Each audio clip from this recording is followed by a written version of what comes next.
तो हेलो दोस्तों, आप सबका बहुत बहुत स्वागत है गणेशा वर्ल्ड के यूट्यूब चैनल में। तो दोस्तों, आज की जो हमारी वीडियो है, आज की वीडियो में हम 12th केमिस्ट्री ऑर्गेनिक केमिस्ट्री के अंदर ईथर की जो है ना रासायनिक अभिक्रियाएं देखेंगे। ईथर किस किस के साथ क्रिया करता है और किस किस के साथ क्रिया नहीं करता है, ये चीज़ जो है ना आज की वीडियो हम देखने वाले हैं दोस्तों। ठीक है, तो सबसे पहले दोस्तों हमारा जो ईंधन है, ईंधन का हम दहन कराएंगे। क्या कराएंगे मेरे भाई? दहन। तो आप सबसे पहली हेडिंग डाल दीजिए दहन। सबसे पहली हेडिंग क्या डाल दीजिए मेरे भाई? दहन। मतलब हमें दोस्तों ईथर का क्या कराना है? दहन कराना है। क्या कराना है भाई? दहन। चलो देख लो दहन ईथर का कराते हैं। तो ईथर कौन सा लें? तो मेरे भाई ईथर आपकी मर्जी, आप कौन सा ईथर लेना चाहते हो, जो आप लेना चाहते हो वही ईथर आप ले सकते हो। तो ये हमने दोस्तों ले लिया C2H5 single bond O single bond C2H5, मतलब ये हमने ले लिया है एथिल एथिल। तो क्या दो एथिल हैं, तो ये हमने ले लिया है die ethyl ether. Die ethyl ether हमने ले लिया। इसका दहन कराना। दहन कराने का मतलब जानते हो? दहन कराना मतलब जलाना। दहन कराना मतलब क्या होता है? जलाना। दहन कराना मात्र क्या होता है? जलाना। तो इसको जलाना, और जलाते हैं तो आपको पता है दोस्तों, कोई भी वस्तु है ना ऑक्सीजन की उपस्थिति में जलती है। बिना ऑक्सीजन की कोई वस्तु जल सकती है क्या? बताओ, जल सकती है ना। अक्सर आपने सुना होगा गीली लकड़ियां जलती नहीं है। क्यों नहीं जलती? क्योंकि गीली लकड़ियां जो है ना वो ऑक्सीजन नहीं पकड़ती, और बिना ऑक्सीजन के कोई चलता नहीं है। तो ऑक्सीजन दहन करा रहे, मतलब ऑक्सीजन से क्या कराएंगे भाई? इसकी क्रिया कराएंगे। तो ये हमने लिख दिया दहन। ये हो गया दहन। ठीक है, दहन कराएंगे, ऑक्सीजन से क्रिया कराएंगे। तो मेरे भाई होगा क्या? देखो इधर, C जब O से मिलेगा, C किससे मिलेगा? O से मिलेगा। तो आपको पता है मेरे भाई, जब C O से मिलता है तो बनता है CO2। क्या बनता है? CO2। बहुत बढ़िया, CO2 बनता है। लेकिन दोस्तों जब HO से मिलता है तो क्या बनता है? तो ये बहुत अच्छे से जानते हो, जब CO से मिलता है तो CO2, जब HO से मिलेगा तो क्या बनेगा? H2O। क्या बनेगा मेरे भाई? H2O। और जब हम इसका दहन कराएंगे तो इसमें से दोस्तों कुछ ऊर्जा उत्पन्न होगी, कुछ ऊष्मा उत्पन्न होगी। तो ये दोस्तों आपकी अभिक्रिया है। समझ रहे हैं ना? तो ध्यान रखना, जब ईथर का हम दहन कराएंगे तो हमें कौन सी गैस मिलेगी? CO2। थ्योरी की बात है तो थ्योरी आप लिख लिया कर। देखो मैं थ्योरी एक बार बोल दे रहा हूँ, आप लोग लिख लेना। क्या करना है आपको? यही तो थ्योरी है। ईथर का ऑक्सीजन के साथ, क्या? ऑक्सीजन के साथ, ईथर का ऑक्सीजन के साथ दहन कराने पर CO2 गैस प्राप्त होती है। ईथर का ऑक्सीजन के साथ दहन कराने पर CO2 गैस प्राप्त होती है। ये इसकी थ्योरी हो गई। थ्योरी कोई बड़ी बात थोड़ी होती ना मेरे भाई, कोई बड़ी बात यहाँ पर थ्योरी नहीं होती। ठीक है ना दोस्तों, कोई दिक्कत है? चलो आगे बढ़ो, आगे चीज़ों को देखते हैं। और दोस्तों अब हमें अगली जो हमारी रिएक्शन है वो है रिएक्शन है हमारी हैलोजनीकरण। मतलब अब जो है ना हमें हैलोजनीकरण कराना है। क्या कराना मेरे भाई? हैलोजनीकरण। और दोस्तों आप जानते हो हैलोजनीकरण का मतलब Cl2 से क्रिया, या फिर Br2 से क्रिया, या फिर I2 से क्रिया, या फिर F2 से क्रिया। हैलोजनीकरण का मतलब हैलोजन से क्रिया, और हैलोजन तो ये होते हैं। ठीक है, तो इन सब से क्रिया। ठीक है, तो हैलोजन में यदि क्लोरीन से क्रिया कराओगे तो क्लोरीनीकरण, ब्रोमीन से कराओगे तो ब्रोमीनीकरण, आयोडीन से कराओगे तो आयोडीनीकरण, और फ्लोरीन से कराओगे तो फ्लोरीनीकरण। ये तो हम जानते हैं, ये तो हम कई बार सीख चुके हैं। तो हमें क्या कराना है? इसका हैलोजनीकरण। लेकिन हैलोजनीकरण की भी दोस्तों कुछ स्टेप हैं। हैलोजनीकरण हम अंधेरे में और सूर्य के प्रकाश दोनों स्थितियों में कराएंगे। ठीक है, तो सबसे पहले जो है ना हैलोजनीकरण जो है ना हम अंधेरे में कराएंगे। ठीक है, तो ये हमने डाल दी हेडिंग अंधेरे में। किसमें मेरे भाई? अंधेरे में। ठीक है ना, तो यहाँ समझो इधर ईथर हम ले लें। ईथर हमने ले लिया, ये ले लिया हमने। C2H5 वाला ही ले लेते हैं, थोड़ा इसको तोड़ के लिख देते हैं। ठीक है, C2H5 को तोड़ के कैसे लिखते हैं? CH3 single bond CH2। ठीक है, ये हमारा O, और ये हमारा CH2, और ये हमारा CH3। देखो C2H5 ही है, C2 हैं, H कितने हैं? 5। C2H5 बन गया, ये भी C2H5। ये डाई एथिल ईथर ही है। ठीक है, इसका हमें क्या कराना है? हैलोजनीकरण कराना। तो हैलोजनीकरण में हम क्लोरीनीकरण कराएंगे। ठीक है, तो क्लोरीनीकरण मतलब क्लोरीन से क्रिया। तो ये हैलोजनीकरण दोस्तों हम अंधेरे में करा रहे हैं। किस में करा रहे हैं भाई? अंधेरे में करा रहे हैं। तो ये लिख दिया हमने अंधेरे में। ठीक है ना, चलो इधर समझो, बहुत अच्छे से समझो, कोई दिक्कत नहीं। तो दोस्तों जैसे ही आप इसका हैलोजनीकरण कराओगे अंधेरे में, क्या करना है अंधेरे में। एक बात और दोस्तों, ये जो रिएक्शन है इसको हम बैलेंस कर सकते हैं, ये जो रिएक्शन है इसको हम क्या कर सकते हैं बैलेंस। देखो इधर C कितने हैं, इधर 2, इधर कितने हैं 2, तो C कितने हो गए 4, तो यहाँ 4 लगा देना, ठीक है। H कितने हैं 5, इधर 5, इधर 10, मतलब इधर आप लगा देना 5, क्या लगा देना 5, कोई दिक्कत। अब ऑक्सीजन कितने हो गए 4 दूनी 8 और 5 9, ठीक है। तो एक तो इधर है, यहाँ लगा देना 4, तो ये बैलेंस हो जाएगा। बैलेंस करने की कोई प्रॉब्लम नहीं रहती, वैसे ऑर्गेनिक केमिस्ट्री में रिएक्शंस को हमें बैलेंस नहीं करना, बट करना है अगर आपको तो कर सकते, कोई दिक्कत नहीं है, ठीक है। तो हैलोजनीकरण करा रहे तो डाई एथिल ईथर का हम हैलोजनीकरण मतलब क्लोरीन से क्रिया कराएंगे, कोई दिक्कत है। अंधेरे में ये 2 प्रकार से, अंधेरे में और उजाले में, दोनों में कराते, तो अंधेरे में करा रहे हैं।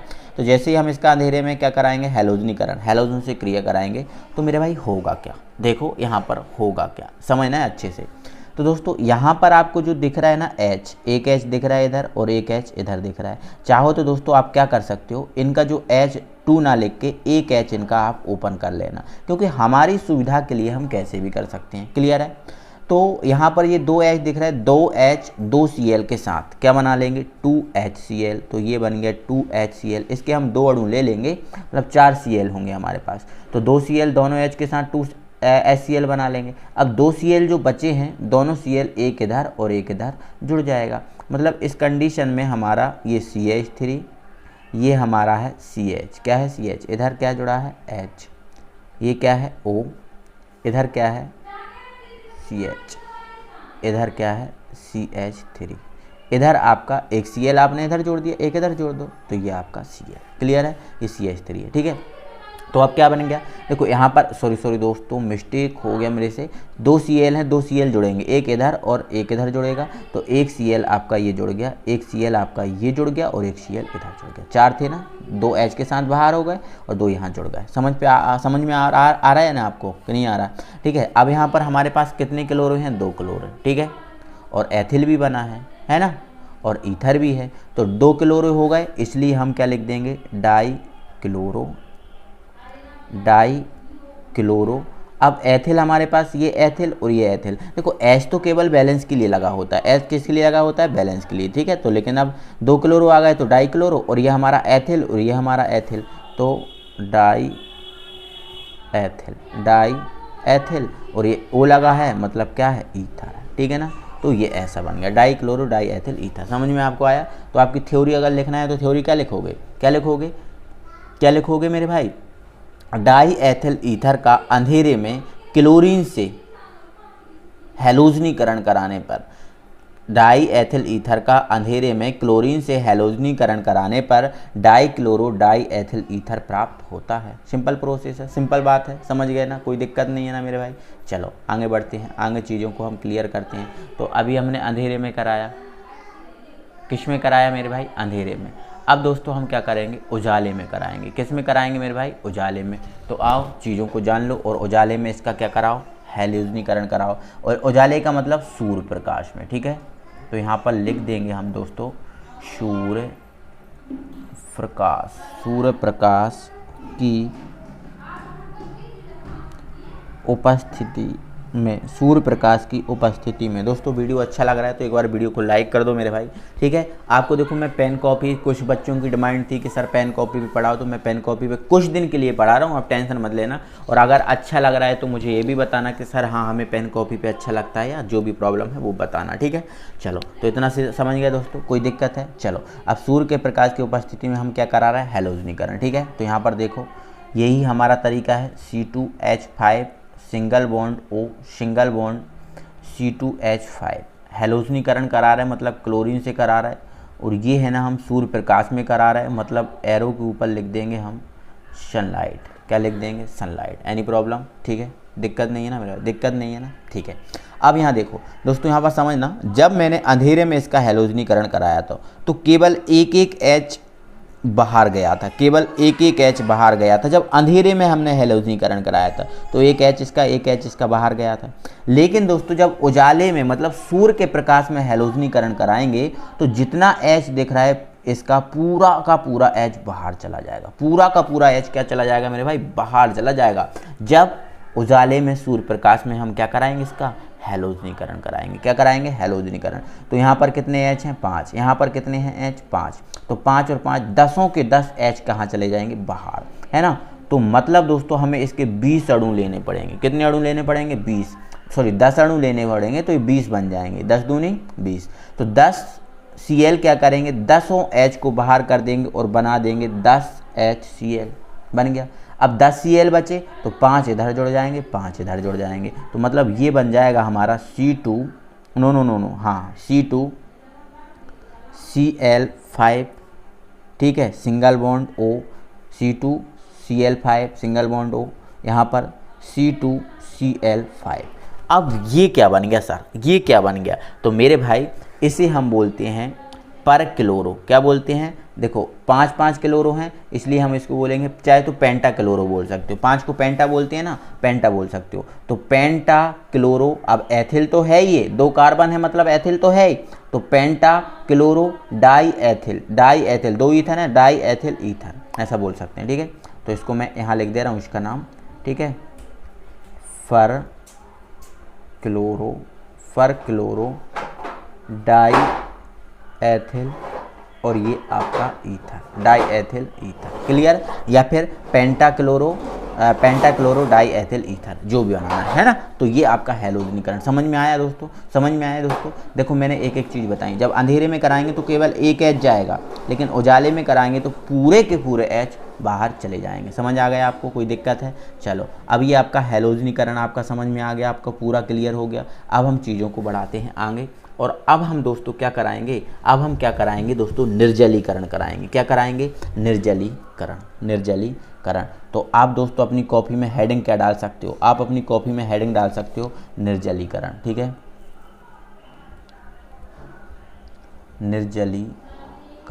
निर्जलीकरण मतलब हमें ईथर का क्या कराना है? अब निर्जलीकरण कराना है, ठीक है ना दोस्तों। ईथर का आपको क्या कराना है?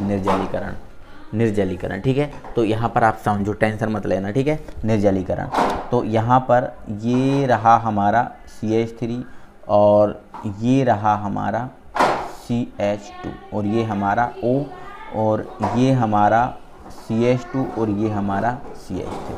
हमें क्या कराना है? निर्जलीकरण। तो दोस्तों जब हम इसका निर्जलीकरण कराएंगे तो हम क्या करेंगे? देखो निर्जलीकरण मतलब जल को बाहर निकालना, और जल को बाहर निकालना मतलब इसको गर्म करना। तो गर्म करना, तो दोस्तों हम क्या करेंगे? इसको 360 डिग्री सेल्सियस ताप पर, जब हम इसका निर्जलीकरण कराएंगे ईथर का, तो इस ईथर को 360 डिग्री सेल्सियस ताप पर एल्यूमिना मतलब Al2O3, ये आपका एल्यूमिना होता है।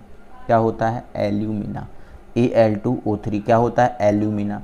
इसकी उपस्थिति में हम इसको 360 डिग्री सेल्सियस ताप पर क्या करेंगे? गर्म करेंगे। कब? जब इसका हम निर्जलीकरण कराएंगे, ठीक है। तो 360 डिग्री सेल्सियस ताप पर जब गर्म करेंगे, तो दोस्तों जैसे ही हम गर्म करेंगे, तो देखो यहाँ पर समझना है, चीज़ों को समझना है बहुत अच्छे से। जैसे ही हम गर्म करेंगे तो इसमें होगा क्या? जो आपका यहाँ CH3 दिख रहा है, ये CH3 का एक H इस O के साथ मिलेगा, और इस CH3 का एक H इस O के साथ मिलेगा। तो कितने? एक H इसका और एक H इसका, कितने H होगा? 2H। 2H इस O के साथ क्या बना लेंगे मेरे भाई? 2H इस O के साथ क्या बना लेंगे? H2। तो यहाँ H2 हो जाएगा बाहर, H2 हो गया बाहर। देखो निर्जलीकरण का मतलब जानते हो? निर्जलीकरण, देखो यहाँ पर अगर जलीकरण होता, क्या होता? जलीकरण। तो जलीकरण का मतलब होता है जल से क्रिया, जलीकरण का मतलब होता है जल से क्रिया, और निर्जलीकरण का मतलब क्या होता है? निर्जलीकरण का मतलब होता है जल को बाहर निकालना, ठीक है, जल को बाहर निकालना। समझ पा रहे हो ना? जलीकरण होता तो जल से क्रिया कराते, बट ये निर्जलीकरण है मतलब जल को बाहर निकालना। जल को क्या करना भाई? बाहर निकालना। जल को बाहर निकाल दिया। जब हम जल को बाहर निकालेंगे तो ये जल बाहर निकल गया। एक H इसका, एक H इसका, O के साथ H2 बना लिया। अब बचा क्या? यहाँ CH2, यहाँ CH2। अब ये CH2 है ना, और यहाँ भी क्या? CH2, ठीक है। यहाँ CH2, यहाँ CH2, मतलब इसके हम 2 अणु ले लेंगे। समझ रहे हैं ना? एक CH2, एक CH2 ये बन गया, और एक CH2, एक CH2 ये बन गया, मतलब 2 अणु लिए। बैलेंस नहीं है तो हम क्या लगा देंगे? Double bond. ये लगा देंगे हम डबल बॉन्ड। तो ये क्या बन गया? तो मेरे भाई ये बन गया आपका एथीन या एथिलीन। एथीन या फिर क्या बन गया? एथिलीन। एथिलीन। समझ पा रहे हो कि नहीं, समझ पा रहे हो कि नहीं। निर्जलीकरण का मतलब जल को बाहर निकालना, और जल को बाहर निकालना मतलब गर्म करना। तो मेरे भाई जब हम इसको गर्म करेंगे, जैसे ही हम गर्म करेंगे तो जल बाहर निकल जाएगा और इसमें क्या बन जाएगी, एथिलीन। ठीक है, तो आप क्या लिखोगे, क्या लिखोगे थ्योरी, डाई एथिल ईथर को एल्यूमिना की उपस्थिति में 360 डिग्री सेल्सियस ताप पर गर्म करने पर ईथर से समस्त जल बाहर निकल जाता है, फलस्वरूप एथिलीन बनती है। क्या बोला, एक बार फिर से सुन लो। डाई एथिल ईथर को एल्यूमिना की उपस्थिति में 360 डिग्री सेल्सियस ताप पर गर्म करने पर ईथर से समस्त जल बाहर निकल जाता है, फलस्वरूप एथिलीन बनती है। क्लियर हो गया। तो ये हो गया दोस्तों हमारा क्या बन गया, निर्जलीकरण हो गया। अब दोस्तों नेक्स्ट हमारी जो रिएक्शन है वो फास्फोरस पेंटाक्लोराइड के साथ। ठीक है, तो आप दे देना PCl5 के साथ अभिक्रिया, PCl5 के साथ अभिक्रिया। ठीक है ना, चलो समझो इधर PCl5। दोस्तों यहाँ पर आपको ध्यान रखना है, आपको किसका, ईथर का करा रहे हो, तो ये हमारा C2H5 single bond O single bond C2H5, ये हमारा क्या है, ईथर है। दोस्तों मैंने आपको पहले ही बताया था, पहले जब कभी रिएक्शन कराई होंगी तो मैंने एक चीज़ बताई थी, जब भी आप PCl5 से क्रिया कराओ तो PCl5 को थोड़ा सा तरीके से लिख लिया करो। कैसे, देखो PCl5 है तो PCl3 तो ऐसे लिख दिया, अब कितने Cl बचे, 2, तो एक Cl को आप ऐसे लिख लिया करो और दूसरे Cl को ऐसे। देखो PCl3 4 5 हो गए ना, PCl5 क्लियर कराएंगे, कोई दिक्कत है। ठीक है, देखो जरा। तो दोस्तों होगा क्या, जो आपको दिख रहा है O मिल जाएगा इस PCl3 के साथ, तो जैसे ये मिलेगा तो ये बन जाएगा POCl3। देखो O इसको मिला तो POCl3 बना। मैंने आपको एक चीज़ जब भी बताई थी कि जब PCl5 क्रिया करेगा, जब POCl3 बनेगा, जिसको हम बोलते हैं फास्फोनिल क्लोराइड,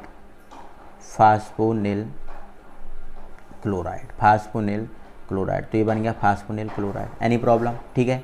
अब बचा क्या, अब हमारे पास 2 Cl बचे, तो एक Cl जुड़ जाएगा इसके साथ और एक Cl जुड़ जाएगा इसके साथ, तो ये बन गया हमारा C2H5।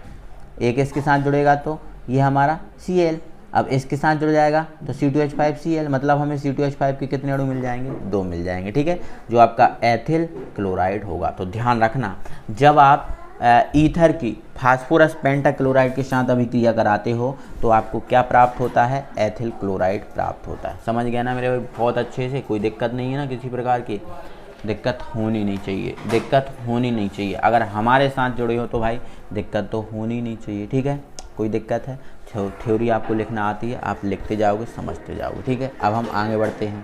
तो आपको एक बात बता दूं कि जो रिएक्शंस होती हैं, रिएक्शंस को केवल समझना होता है, कैसे क्या होगा, कौन क्या करेगा, बस यही समझना होता है। दोस्तों यही तो आपको मेथोडोलॉजी जो है ना अपने माइंड में बनानी है। आपको हमेशा सबको पता होता है कि H है ना, H के साथ कौन भागता है, मतलब हमेशा दोस्तों एक चीज़ याद रखना है कि प्लस माइनस वाले जाते हैं बाहर, प्लस माइनस वाले बाहर जाते हैं। ठीक है, तो आपको ज़्यादातर यदि सूत्र याद होंगे और जो संयोजकताएँ याद होंगी तो फिर इनमें ज़्यादा कोई कठिनाई नहीं होगी। और एक बात होती है प्रैक्टिस, जितनी ज़्यादा प्रैक्टिस आप करोगे दोस्तों उतना ज़्यादा आप इन रिएक्शंस को समझ पाओगे, सीख पाओगे दोस्तों। ठीक है ना, चलो कोई दिक्कत नहीं है दोस्तों।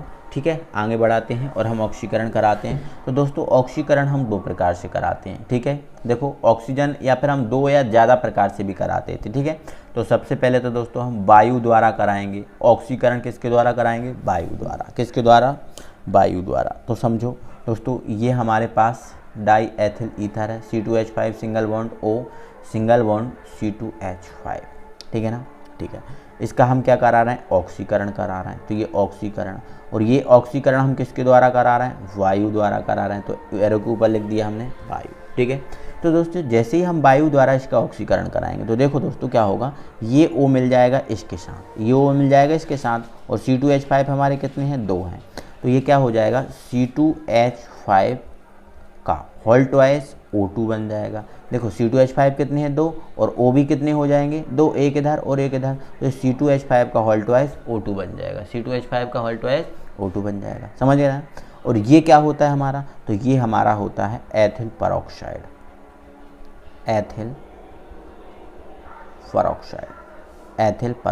ठीक है ना, तो ये हमारा एथिल परऑक्साइड बन गया। क्या बन गया मेरे भाई, एथिल परऑक्साइड। तो ध्यान रखना है आपको, ठीक है।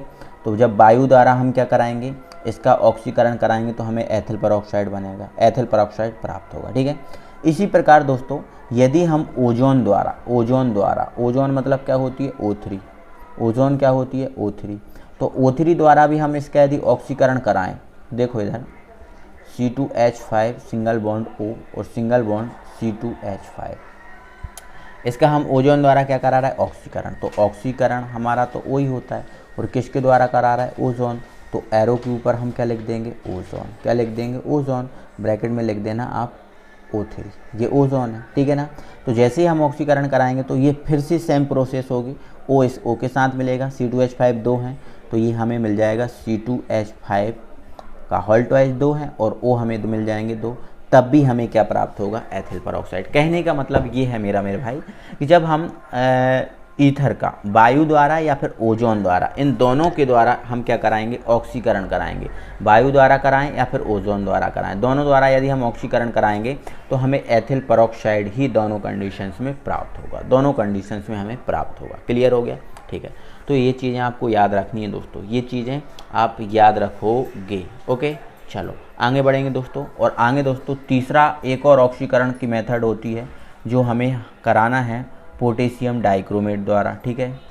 तो यहाँ पर हम लिख देंगे potassium dichromate, potassium dichromate. Potassium dichromate क्या होता है मेरे भाई, K2Cr2O7, ठीक है। तो पोटेशियम डाइक्रोमेट द्वारा हम क्या कराएंगे, ऑक्सीकरण। तो दोस्तों जब हम पोटेशियम डाइक्रोमेट द्वारा ऑक्सीकरण कराएंगे तो इसमें क्या होता है वो समझ लो, ठीक है। देखो हमारी वही कंडीशन रहेगी, थोड़ा सा हम तोड़ के लिख देंगे CH3, ठीक है, CH, इसका जो CH3 CH2 लिखना चाहिए था, लेकिन एक H को हम ओपन कर ले रहे हैं, इधर O, इधर हमारा CH, एक H को फिर हम ओपन कर लेंगे और ये हमारा CH3, और हम ऑक्सीकरण करा रहा है, मतलब ये O है, किसके द्वारा करा रहा है, पोटेशियम डाइक्रोमेट, मतलब K2Cr2O7। एनी प्रॉब्लम, ठीक है, समझो यहाँ पर। तो यहाँ पर दोस्तों हम क्या करेंगे, इसके 2 अणु लेंगे, कितने अणु लेंगे मेरे भाई, 2 अणु लेंगे। इसके हम कितने अणु लेंगे, 2। देखो अब कैसे क्या होगा, देखो समझो। सबसे पहले तो दोस्तों इसका K2, देखो सबका ऑक्सीकरण अलग अलग होता है, सब चीज़ें अलग अलग होती हैं दोस्तों। आप देखो ऐसा मत सोचना सर यहाँ पर ये बन रहा था, यहाँ पर ये क्यों नहीं बना, ये भी आपके दिमाग में क्वेश्चन जा रहा होगा कि सर जब यहाँ पर ऐसा हो रहा था तो यहाँ पर क्यों नहीं हुआ। तो मेरे भाई सब चीज़ें अलग अलग होती हैं, सब चीज़ें अलग अलग होती हैं, है ना। आपको पता है जब मठा में हम बेसन डालते हैं तो आपको पता है कड़ी बन जाती है, लेकिन जब शक्कर में बेसन मिलाते हैं तो आपको पता है लड्डू या बर्फ़ी बन जाती हैं, समझ रहे हो ना। तो सबका थोड़ा सा काम जो है ना थोड़ा सा अलग अलग हो जाता है। तो यहाँ पर हमारा K2Cr2O7 पोटेशियम डाइक्रोमेट द्वारा आप चयन हो रहा है, और यहाँ पर वायु और ओजोन द्वारा। तो वायु और ओजोन द्वारा तो सेम हो गया, बट यहाँ पर सेम नहीं होगा। जब इसके द्वारा हम क्या कराएंगे, ऑक्सीकरण कराएंगे तो कनेक्शन बिगड़ जाएगा और ये बना देगा H2, तो H2 हो जाएगा हमारा बाहर, ठीक है। अब हमारा क्या है इधर CH3CH, 2 O है, एक O दे दो आप इसको और एक O दे दो आप इसको, तो ये CH3CHO बन जाएगा और ये CH3CHO, मतलब 2CH3CHO बन जाएंगे, मतलब एसीटैल्डिहाइड हमारा ये बन जाएगा। क्या बन जाएगा, एसीटैल्डिहाइड जो है ना हमारा बन जाएगा। तो ये हमारा दोस्तों हुआ, समझ गए ना। तो ये हमारा दोस्तों ईथर था, ईथर हमारा लगभग कंप्लीट है, क्योंकि कल की जो वीडियो थी उसमें हमने बनाना सीख लिया था सब कुछ वगैरह वगैरह, और आज हमने इसकी रासायनिक अभिक्रियाएं सीख ली। बस एक क्वेश्चन और बचा है कि निम्नतम ईथर जल में जो है ना आविलेय होते हैं क्यों। तो ये हम कल लेके आएंगे और ये कल हमारी यूनिट ख़त्म हो जाएगी, और इस यूनिट को, इस चैप्टर को ख़त्म करके हम तुरंत से अगला चैप्टर, नया चैप्टर स्टार्ट करेंगे। तो दोस्तों पढ़ाई को ना आप कंटिन्यू बनाइएगा, बहुत अच्छे से पढ़ाई कीजिएगा, क्योंकि अब समय है हमारे पास कम और पढ़ने के लिए हमें मटेरियल है ज़्यादा, इसलिए अच्छे से पढ़ो, मस्त रहो, मस्त, और प्रेशर में नहीं पढ़ना दोस्तों। एक बात और, टेंशन में कभी पढ़ाई नहीं करना, टेंशन में नहीं करना, केवल चीज़ों को समझना है और समझते हुए ही आगे बढ़ना। मैं एक एक रिएक्शन आपको करा रहा हूँ, ठीक है दोस्तों। तो मिलते हैं दोस्तों, अगर आपने चैनल को सब्सक्राइब नहीं किया तो जल्दी से चैनल को सब्सक्राइब कर लो, वीडियो को लाइक नहीं किया तो वीडियो को लाइक कर दो। मिलते हैं अगली वीडियो में, तब तक के लिए थैंक यू वेरी मच।